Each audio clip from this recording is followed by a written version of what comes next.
cree usted que fueron influyentes en la época en su trabajo en una planta de producción? Bueno, los aspectos más importantes y más influyentes dentro del aspecto laboral fue el sentido de pertenencia, la responsabilidad frente al trabajo y las personas que estaban en ese momento trabajando con nosotros, que eran personas demasiado instruidas, tenían mucho conocimiento en la parte de ingeniería industrial, entonces se podía hacer una buena labor y se hizo un buen equipo. ¿Usted realizaba una estructura de sus funciones y los procesos que estaban a su cargo? Sí, los procesos que estaban a mi cargo eran los procesos de producción y los procesos de control de calidad. Las funciones a desarrollar eran las cargas de trabajo por sesiones. El trabajo estaba distribuido, o la planta estaba distribuida entre preparación, ensamble y terminación. Entonces se hacía una estructura de una carga de trabajo para la sesión de preparación, una carga de trabajo para la sesión de ensamble y una carga de trabajo para la entrega final. A la vez se hacían las cargas de trabajo y se hacían los controles. Entonces se hacía un control de producción por hora, que se llamaba horario, se hacía un control de paquetes, porque el trabajo se trabajaba en base a paquetes, entonces se hacía un control de paquetes. Esos controles de paquetes estaban controlados por talla, referencia, color y cantidad. Por ejemplo, se metía una referencia y se le hacía seguimiento a la talla S en el color determinado pues, que estuviera programado. Después se le hacía un control o un seguimiento a la talla que seguía hasta terminar el lote completo. Eso era con el fin de que no se quedara un lote incompleto o un paquete que no se metió a proceso. Entonces se le hacía todo el control a todos los paquetes, porque se trabajaba en base a paquetes. Y asimismo se hacía el control horario. Cada hora iba uno donde la operaria y recogía la producción que había hecho cada hora. Se hacía un programa del trabajo que se iba a entregar en el turno. Entonces ese era el control ya en la parte final. Un control de qué se iba a entregar y se verificaba si se había entregado la producción. ¿Cómo era la tecnología que utilizaban en la época? Pues era una tecnología muy pobre comparada con la actual. Era una tecnología en base a conocimientos empíricos de muchas de las personas que que habían trabajado en empresas importantes, como por ejemplo Everfeed. Nosotros trabajamos con personas que venían de allí.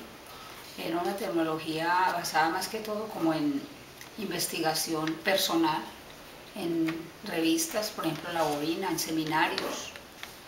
Eran tecnologías basadas en todos los aspectos como investigativos que cada persona hacía. Eran tecnologías basadas en trabajos que habían hecho ya ingenieros en otras partes. Eran como conocimientos casi que copiados. Ya. ¿Cómo estructuraban la información en esa época? Bueno, toda la información la estructuraban en base a manuales, en base a folletos. Todo el mundo quería hacer su propio manual. Se trabajaba mucho con información o con manuales que la misma gente iba como formando. Por ejemplo, cada uno hacía su manual de tiempos. ¿Cómo proyectaba el futuro en esa época? Bueno, el futuro en esa época se proyectaba más que todo en base a los conocimientos que las personas podían aportar cuando salían del país a otras empresas o cuando venían de otros países a traer pues como alguna tecnología aquí. El futuro se veía, en la parte de confección se veía un futuro muy bueno porque la mayor parte de las empresas de Colombia son de confección. Entonces para nosotros la parte de confección era un campo muy amplio. No nos daba miedo a ninguno perder el puesto porque por todas partes había fábricas de confección y en toda parte necesitaban un jefe de producción o una jefe de planta. Es así que cuando a una persona la liquidaban hoy, mañana ya estaba trabajando, porque el campo de confección era demasiado amplio. Ahora se ha reducido mucho, pero en ese entonces había muchas fuentes de empleo a nivel de confección. Entonces el futuro para nosotros se veía bueno.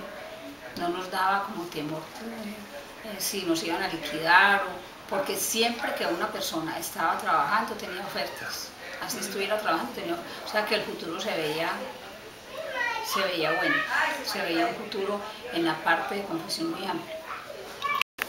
¿Qué pensaba la realidad en comparación con ese futuro que se imaginaba? Bueno, yo pensaba con el futuro, yo me imaginaba siempre que iba a llegar lejos, porque en ese entonces el campo donde yo me desempeñé laboralmente era el campo de la confección. Había muchas fábricas de confección, había muchas ofertas, había forma de escalar, entonces siempre para mí el futuro de la parte laboral en la confección para mí fue muy bueno, y siempre me imaginé que iba a escalar y que iba a tener un buen puesto y que iba a terminar en lo que terminé, siendo una jefe de producción bien paga. Muchas funciones, no digamos, muchos procesos eran muy rudimentarios y ahorita ya son muy tecnificados. Por ejemplo, las máquinas que ahorita compran, que son máquinas que trabajan, que no hay que cortar, no hay que usar tijera, porque la máquina misma corta, tiene su propia cuchilla, entonces la operaria no tiene que estar pendiente de una tijera, eso no lo había antes. La máquina posiciona la aguja, que la operaria tenía que llevar la mano al volante y subir la aguja. Ahora no, la misma máquina deja la aguja arriba.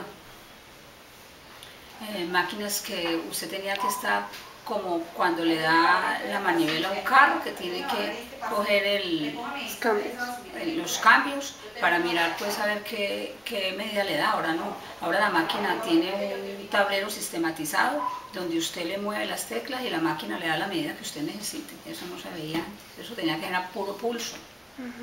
Ahora las máquinas ya son sistematizadas, usted le mueve los botoncitos a la máquina y usted consigue la medida que necesite. Esa fue una de las, pues, de la parte más tecnificada que en maquinaria ha tenido la empresa.